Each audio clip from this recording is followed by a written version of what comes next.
Nilai tukar rupiah terhadap dolar Amerika Serikat sampai menembus 17.200 per dolar Amerika, dilansir dari berita1.com pada hari ini 7 April 2025. Nilai tukar mata uang Garuda juga tadi menunjukkan posisi terendah sepanjang sejarah. Dan potensi pelemahan rupiah yang semakin parah usai Donald Trump, Presiden Amerika Serikat. Apakah ini efek dari penerapan kenaikan tarif bea masuk yang baru? Apakah dampak pelemahan ini berdampak begitu lebar, dan apakah barang-barang dari bahan baku impor semakin mahal?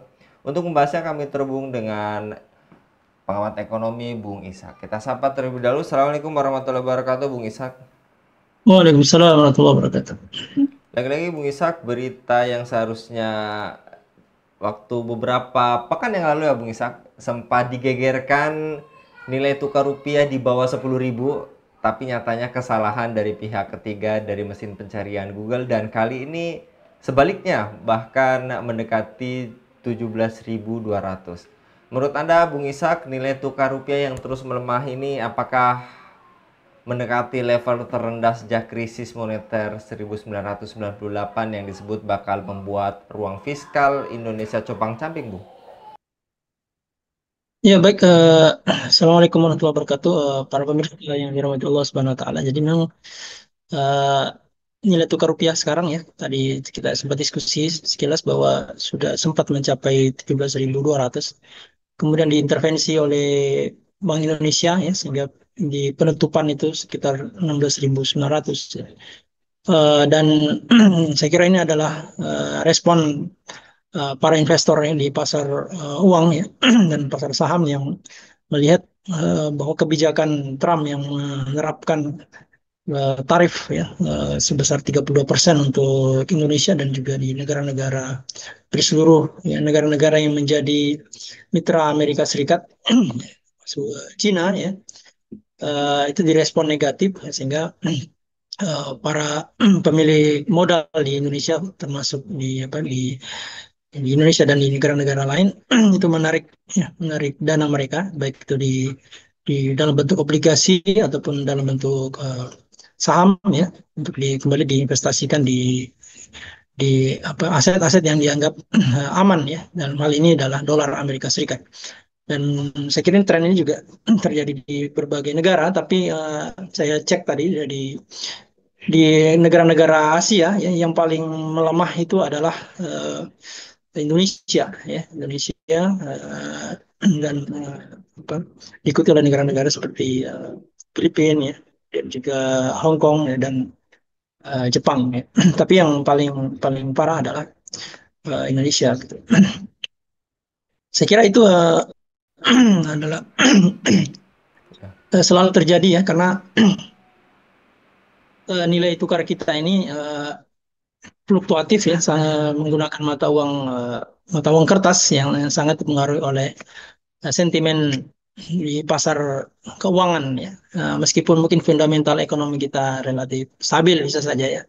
Tapi kalau di pasar keuangan ini bergejolak ya, misalnya ada ada krisis ya di Amerika Serikat ya, krisis ketidakpercayaan kepada pemerintah Amerika Serikat. Nah, ini kemudian juga rupiah akan ikut terpengaruh gitu, atau kemudian juga perang dagang antara Cina dengan Amerika Serikat atau Uni Eropa dengan Amerika Serikat, maka Indonesia juga akan terdampak efeknya, karena sekali lagi yang menguasai ya, atau sebagian besar uh, pasar saham atau pasar keuangan kita itu sekitar 40% lah ya, itu dipegang oleh investor asing, dan investor asing ini sangat mempengaruhi dinamika nilai tukar rupiah gitu. Ketika mereka menarik dana-dana mereka, maka otomatis eh, investor lain juga ikut ikut menarik dana mereka gitu, dan ini akan memberikan pengaruh pada nilai tukar rupiah, karena semakin banyak rupiah yang dijual ya, kemudian ditukar dengan dolar, maka harga rupiah akan anjlok. Saya kira ini menjadi sinyal yang buruk bagi perekonomian Indonesia ya, meskipun memang Kalau tadi ditanyakan apakah kondisinya akan lebih buruk dari tahun 2000 apa krisis 9798 ya. Kalau dari sisi nilai tukar saya kira sudah sama ya, bahkan lebih tinggi, lebih buruk gitu. Karena dulu sekitar 16.000, sekarang kan sudah dari tadi menyentuh 17.000.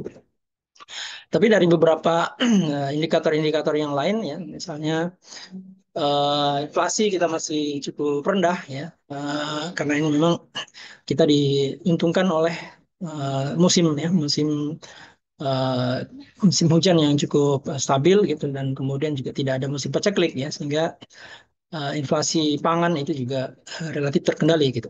Tapi bisa jadi nanti ketika terjadi pelemahan rupiah, maka inflasi dari sisi impor ya, imported inflation ini bisa jadi akan melonjak, khususnya karena kita sangat bergantung pada impor impor minyak khususnya, dan juga impor bahan baku industri manufaktur gitu, termasuk juga pangan gitu. Nah, ini saya kira juga bisa memicu terjadinya peningkatan inflasi domestik gitu, dan ini akan berimpact cukup buruk bagi masyarakat gitu.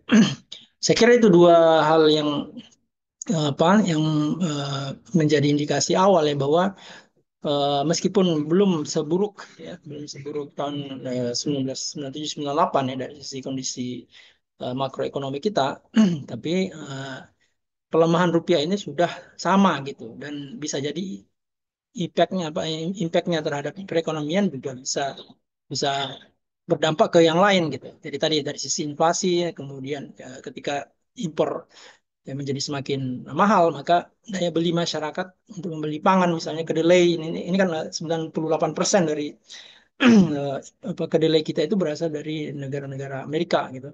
Nah, dan itu juga pasti akan meningkatkan inflasi. Kemudian juga tadi BBM ya, untungnya harga minyak di pasar global itu mengalami penurunan, tapi bisa jadi nanti ketika para investor ini mengalihkan investasi mereka di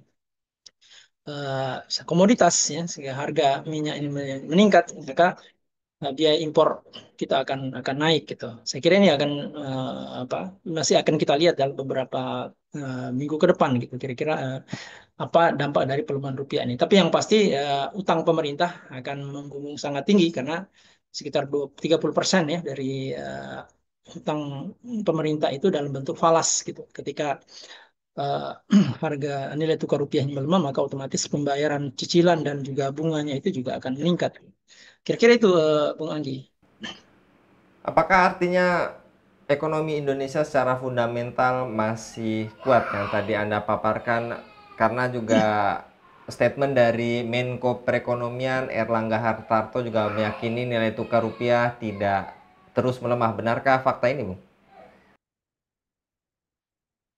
Saya kira untuk mengatakan bahwa fundamental ekonomi kita saat ini masih kuat ya, relatif ya sebenarnya ya, kalau dibandingkan dengan negara yang mana dulu ya. Tapi kalau kita melihat ya beberapa eh, kalau yang paling basic kan PDB kita ya. Jadi dalam kuartal keempat ya, kita masih tumbuh 5% gitu. Tapi dalam kuartal pertama 2025 ini kita memperkirakan memang bisa jadi di bawah 5% gitu. Dan sumber pertumbuhan utama ekonomi kita ya dari konsumsi swasta memang terus melemah gitu. Misalnya kalau kita lihat indikator-indikator yang biasa dijadikan acuan oleh para pelaku pasar ya, atau para pengamat ekonomi ya, dalam misalnya penjualan kendaraan bermotor ya, itu yang sekarang eh, turun sekitar 6% gitu dibandingkan tahun lalu. Juga kemudian penjualan eh, kredit ya, kredit properti ya, kemudian kredit kendaraan ini juga mengalami perlambatan dibandingkan bulan-bulan sebelumnya di tahun 2024 gitu. Kemudian juga penjualan e-commerce ya, atau penjualan di mall-mall juga mengalami perlambatan.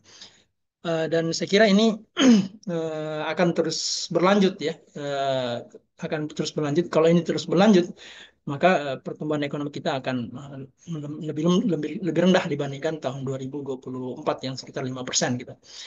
Nah, itu saya kira yang tidak berdasar kalau kita mengatakan bahwa fundamental ekonomi kita cukup kuat gitu. Yang kemudian yang kedua dari sisi belanja pemerintah juga, saya kira pemerintah mengalami tekanan fiskal yang cukup berat ya karena penerimaan pajak ya, ya tahun bulan Februari yang sudah dilaporkan itu kan turun ya sekitar 9%. Dan penurunan penerimaan pajak ini otomatis akan mempengaruhi belanja pemerintah gitu. Jadi maksudnya belanja pemerintah untuk infrastruktur, belanja pemerintah untuk pegawai ya, untuk belanja barang dan seterusnya ini juga akan direm oleh oleh Kementerian Keuangan gitu. Sehingga stimulus ya fiskal untuk mendorong pertumbuhan ekonomi ini juga akan tersendat gitu.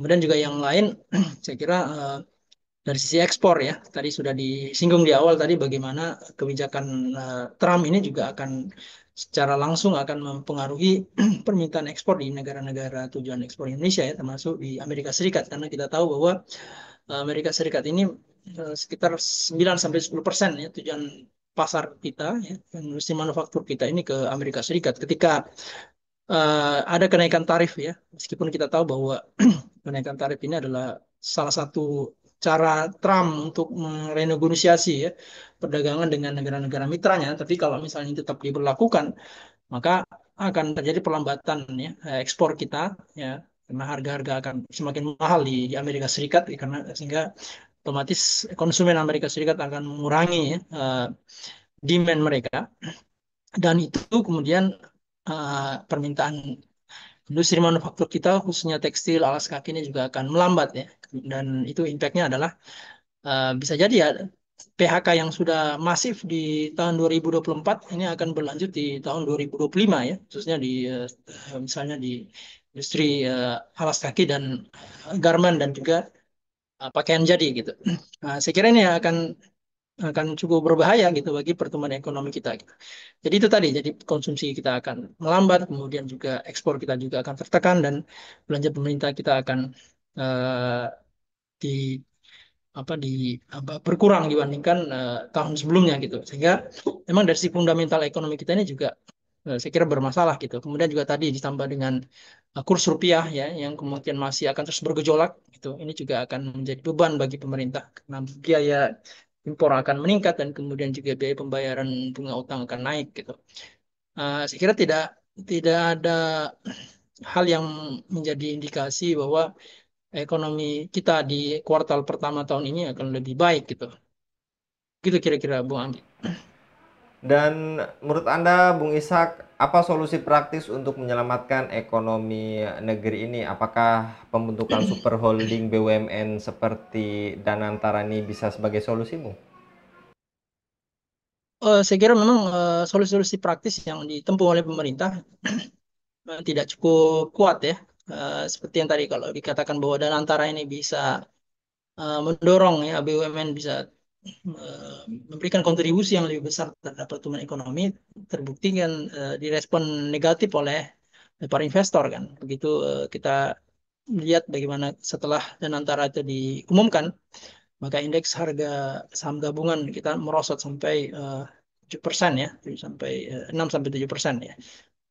Dan ini pelemahan yang cukup parah gitu. Artinya masyarakat ya, yang itu diwakili oleh wali investor menganggap bahwa memang pembentukan dana antara ini uh, berpotensi rawan terhadap praktek-praktek yang buruk gitu. Termasuk dalam hal ini adalah korupsi dan inefisiensi yang terus menguat di BUMN gitu. Sehingga memang akan sangat sulit dana antara ini menjadi uh, new driver ya ekonomi pertumbuhan ekonomi di Indonesia gitu.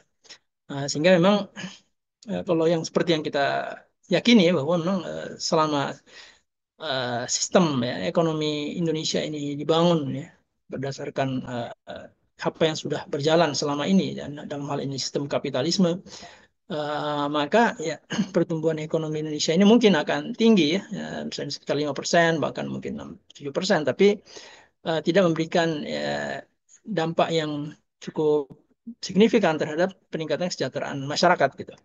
Dan akan terus terjadi instabilitas ya, ekonomi seperti yang tadi kita diskusikan di awal tadi bagaimana nilai tukar rupiah terus bergejolak gitu. Nah, dalam perspektif Islam ya, nilai tukar yang bergejolak ini disebabkan oleh penggunaan mata uang kertas ya, yang sering kita diskusikan di forum ini, bahwa ketika dunia menggunakan fiat money, maka harga mata uang itu akan sangat dipengaruhi oleh supply and demand, bukan hanya supply and demand barang dan jasa, tapi juga oleh aspek-aspek politik ya, atau aspek sentimen para spekulan dan seterusnya, sehingga uh, meskipun negara ini mampu memproduksi barang dan jasa dengan optimal, tapi akan direcoki ya oleh nilai kurs, nilai tukar yang terus berfluktuatif, sehingga ini tidak memberikan ketidakpastian bagi para investor ya, tidak memberikan kepastian bagi para produsen ya. Di misalnya tadi ya, produsen domestik ketika akan membeli bahan baku ya kan akan terganggu ya pasokannya ketika harga harga rupiah ini mengalami pelemahan gitu. Demikian juga pemerintah ya mengalami persoalan ketika bergantung pada utang luar negeri yang kemudian itu harus dibayar dengan dolar yang kursnya itu berfluktuatif. Nah, kalau ini misalnya diselesaikan ya dalam perspektif Islam ya, maka sebagian dari persoalan ekonomi kita bisa selesai gitu. Dalam hal ini kita mengusulkan ya atau sebagaimana diajarkan di dalam ekonomi Islam adalah menggunakan mata uang dinar dan dirham. Saya kira ini solusi yang sudah secara historis pernah diadopsi, pernah diterapkan di dunia ini gitu. Di negara-negara maju tentu saja. Kemudian yang kedua saya kira ketergantungan pemerintah pada uh, utang luar negeri ya. Dalam hal ini APBN kita yang sangat bergantung pada utang luar negeri ini juga menjadi persoalan sendiri, dan utang luar negeri kita ya bukan termasuk juga bahkan dengan utang domestik yang itu memiliki bunga yang cukup tinggi ya. Kalau kita lihat di data data terakhir ya, tingkat suku bunga utang pemerintah ya SBN, sertifikat berharga uh, Indonesia itu atau government bond itu sekitar 6%. Jadi paling tinggi di negara-negara Asia gitu, kecuali Pakistan gitu. Saya kira ini menjadi beban gitu karena kita harus mengeluarkan sebagian pendapatan dari uh, pajak yang dihasilkan oleh masyarakat untuk membayar bunga kepada para investor gitu. Dalam perspektif Islam ya, tentu saja ini tidak akan terjadi ketika kita menghapuskan sistem riba ya di dalam APBN kita gitu, dengan tidak membiayai APBN dengan utang berbasis bunga ya, maka kita tidak perlu mengeluarkan anggaran sebesar 400 sampai 500 triliun per tahun untuk bayar bunga utang gitu. Ini saya kira beberapa solusi Islam untuk menyelesaikan persoalan ekonomi kita. Terus pertanyaannya dari mana sumber pendapatan kita? Saya kira kita juga menyampaikan bahwa memang Indonesia ini dari sumber daya alam saja ya, kalau itu dikelola dengan produktif ya, misalnya dengan mengembangkan industri manufaktur ya di berbagai komoditas, bukan hanya misalnya di nikel ya, bukan hanya di kelapa sawit, tapi juga di komoditas-komoditas yang lain, dan kemudian itu dikelola oleh BUMN, bukan dikelola oleh investor-investor asing seperti Cina ya, maka potensi pendapatan devisa kita akan sangat besar, dan itu sangat lebih dari cukup untuk membiayai penerimaan kita, bahkan tidak perlu mengandalkan pajak gitu yang setiap tahun itu apa menggerogoti ya pengeluaran atau menggerogoti penerimaan masyarakat gitu, karena setiap kali berbelanja mereka harus mengeluarkan PPN, atau kemudian yang punya penghasilan harus mengeluarkan pajak penghasilan gitu. Nah, di dalam Islam ya itu semua tidak akan atau tidak perlu terjadi ketika sumber daya alam ini dikelola oleh negara gitu. Dalam hal ini BUMN. Kira-kira itu beberapa solusi yang mungkin dari sekian banyak ya persoalan-persoalan ekonomi Indonesia yang bisa diselesaikan dalam sudut pandang Islam. Begitu kira-kira Bung Agi. Ya, baik jasa kalau Bung Ishak untuk pemaparannya, jadi sebetulnya solusinya sudah sangat terang benderang gitu ya Bung. Ketika kita masih berharap dengan fiat money, maka fiskal ataupun yang lainnya sistem ekonomi saat ini cenderung bisa terdampak dengan fluktuatif atau compang-campingnya sangat volatile sekali. Jasa kalau sekali lagi Bung Ishak untuk pemaparannya pada kabar petang kali ini. Demikian pemirsa Hilafah News, dukung dengan subscribe, share, dan like. Semoga menjadi kebaikan bagi kita semua di dunia dan di akhirat. Saya Anggi Suara undur diri. Assalamualaikum warahmatullahi wabarakatuh.